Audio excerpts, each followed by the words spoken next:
Hi, welcome to the latest talk in the series on Irish ancestors. Today I wanted to give initial impressions for this project called the Virtual Record Treasury of Ireland, which was launched last week, just before the 100th anniversary of the destruction of the Public Record Office. The project is named for the Public Record Office Record Treasury. So I'm going to just walk you through bits and pieces of it and comment on it and let you know what I think. So let's go there now. This is the home page. As you can see, the URL is virtualtreasury.ie. There are various options. Actually, there are probably too many options. It gets a bit confusing at times. But the first one I want to talk about is the virtual reality visit up here. I have pre-cooked one because it can take up to a minute or two to load the virtual reality thing. But this is eye candy.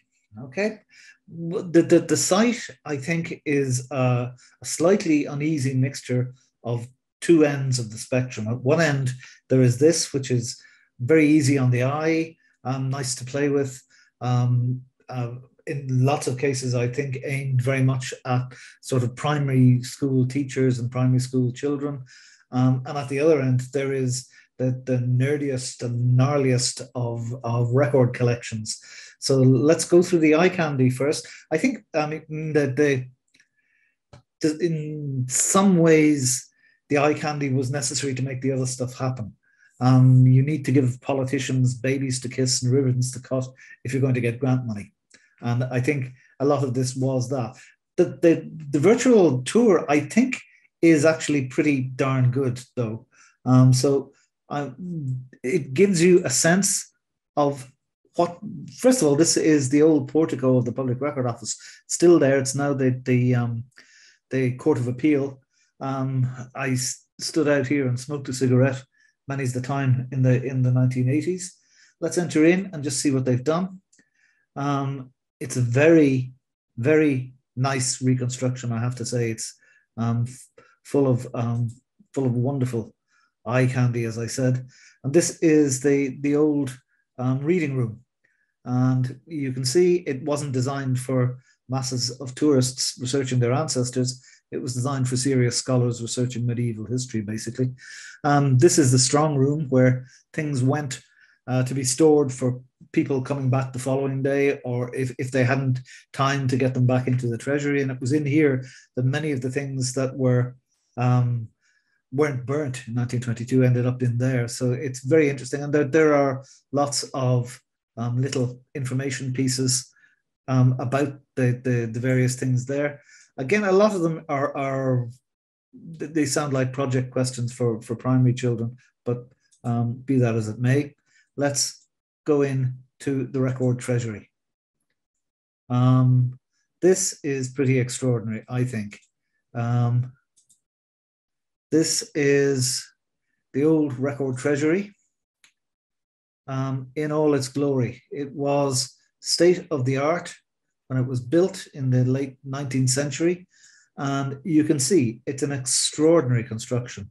The record bays there, they all in fireproof material, whalebone, cast iron, treated material, any wood was specially treated to be fire resistant.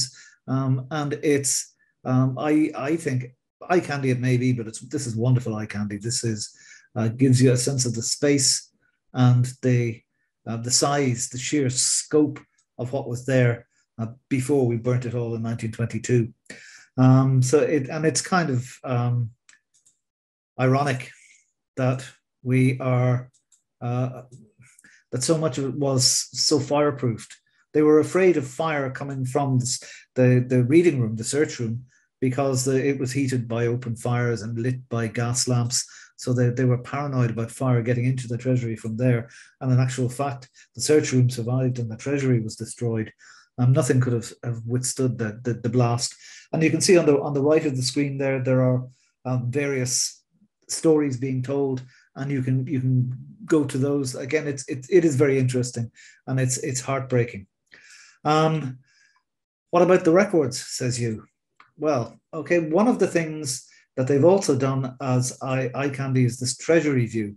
So they break up the old record office into various record bays, and you can click on a record bay and zoom in and see what it says. Collectors' accounts, debentures, imports in Ireland for the year ending 25th of March 1793. I don't think this is terribly useful, really, but let's close it and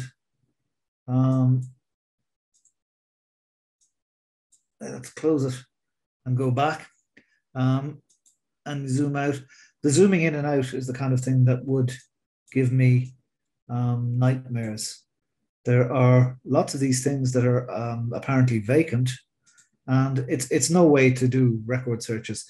It's an interesting toy for a few minutes, and then that's that. What you really want is to go and browse. Now, this is the other end of the spectrum entirely.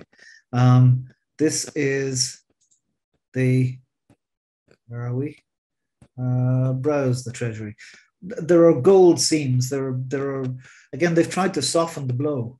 This is hardcore records in here, and they tried to soften the blow by doing this with the gold seams. There are 3 gold seams.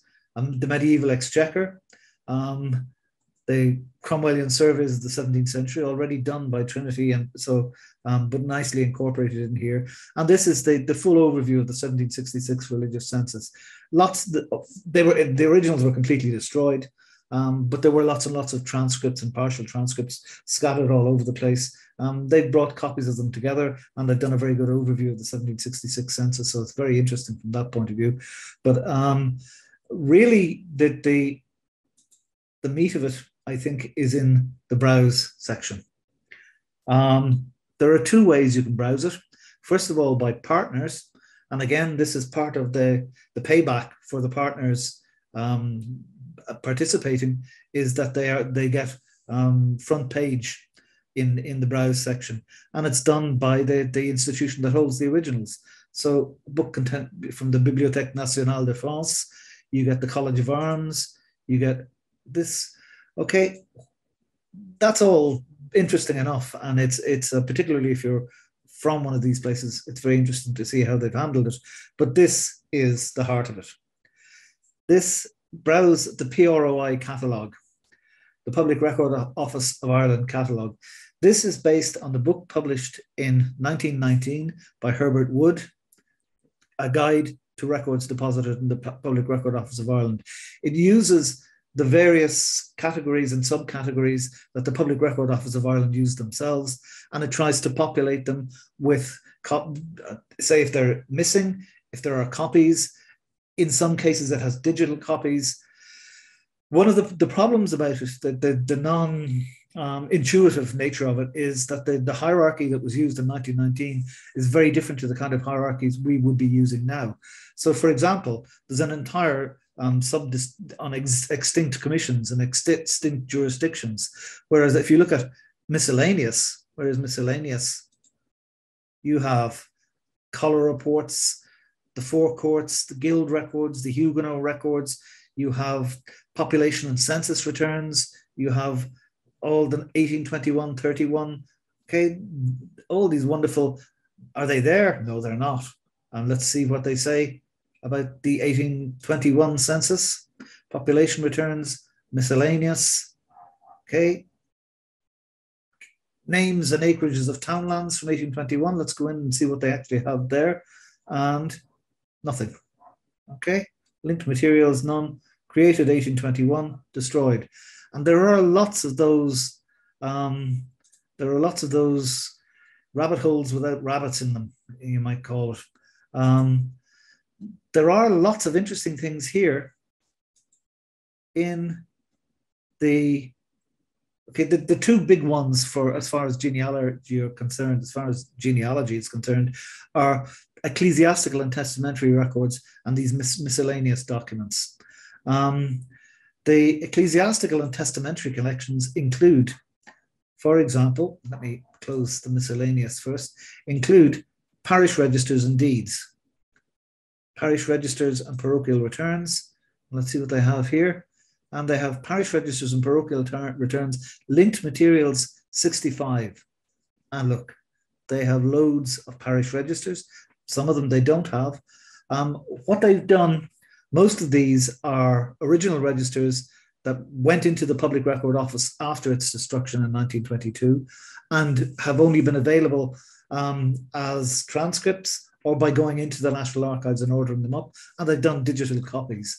Not just that, the way they've digitized things is pretty spectacular and pretty special. Let me have a look at this. View digital content.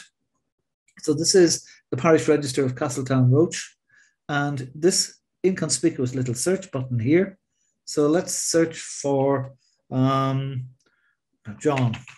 Why not? No results found. Okay, let's see. Michael. Oh dear. Okay, let's try this. Okay, baptisms. Okay, what exactly is going on here? Marriages, burials. Let's see. Martin. Try Martin. Let's see. Martin. Martin.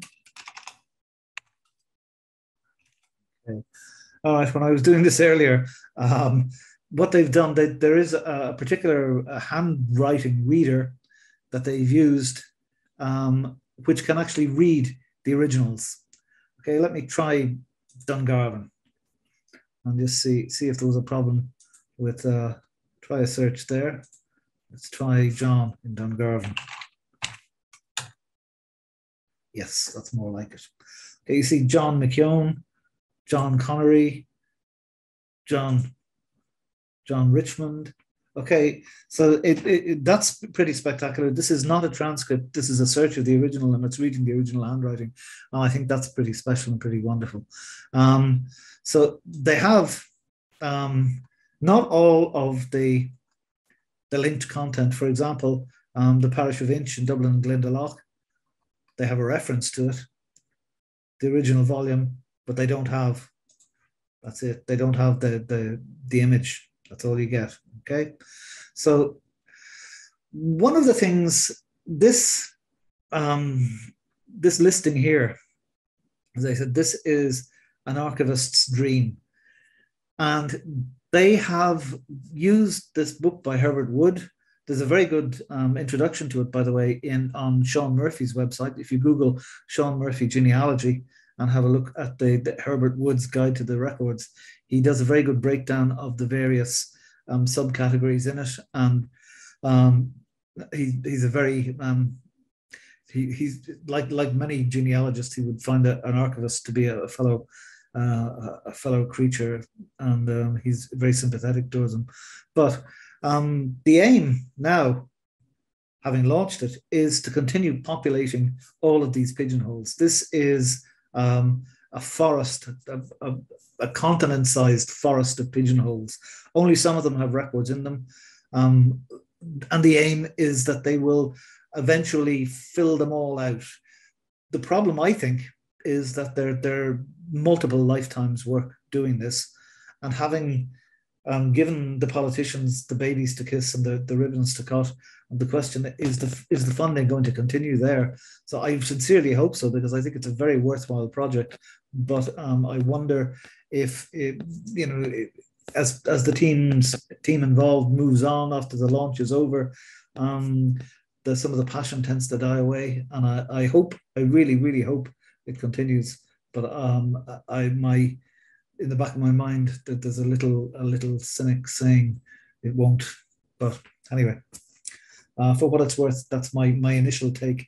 And complaints and comments via the blog, please. Thank you for watching.